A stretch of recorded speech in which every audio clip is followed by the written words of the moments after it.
পৃথিবীর শীর্ষ পর্বত মাউন্ট এভারেস্ট, আর এই এভারেস্টের চূড়ায় এবার বাংলাদেশের লাল সবুজ পতাকা ওড়ালেন বাবর আলী। মাউন্ট এভারেস্ট জয় করা ছিল তার দীর্ঘদিনের স্বপ্ন, আর আজ তার সে স্বপ্ন বাস্তবে রূপ নিল। 19 মে বাংলাদেশ সময় সকাল 8:45 এভারেস্টের চূড়ায় ওঠেন তিনি। সামাজিক যোগাযোগ মাধ্যম ফেসবুকে এ তথ্য নিশ্চিত করেন অভিযানের প্রধান সমন্বয়ক ফারহান জামান। জানা যায়, গেল 1 এপ্রিল নেপালের উদ্দেশ্যে দেশ ছাড়েন চট্টগ্রামের বাবর আলী। পর্বতারোহণের প্রয়োজনীয় অনুমতি ও নানা সরঞ্জাম কেনার কাজ শেষ করে নেপালের রাজধানী কাঠমান্ডু থেকে লুকলার উদ্দেশ্যে রওনা দেন তিনি।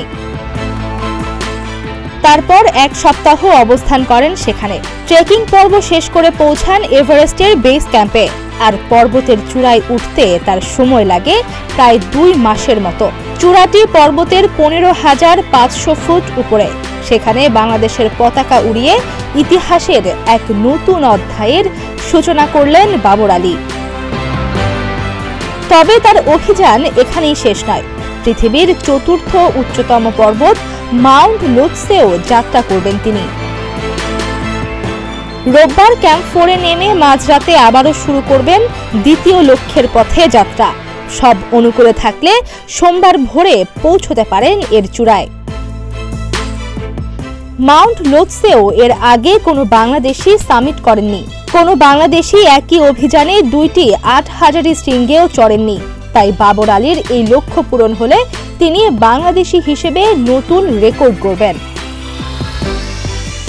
2014 সাল থেকে বাবর আলীর পর্বতারোহণে পথ চলা শুরু।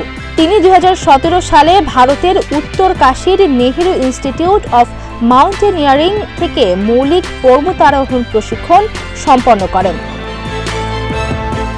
33 বছর বয়সী বাবর আলী চট্টগ্রাম মেডিকেল কলেজ থেকে MBBS পাশ করেছেন। তারপর শুরু করেছিলেন চিকিৎসা পেশাও। পরে সেই চাকরি ছেড়ে দেশ বিদেশ ভ্রমণ করছেন তিনি। এর আগে প্রথম বাংলাদেশি হিসেবে এভারেস্টের চূড়ায় ওঠেন মুসা ইব্রাহিম।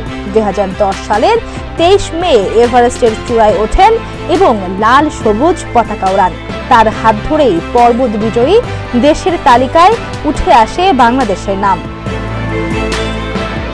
2012 সালে প্রথম বাংলাদেশি নারী হিসেবে এভারেস্ট জয় করেন নিশাত মজুমদার।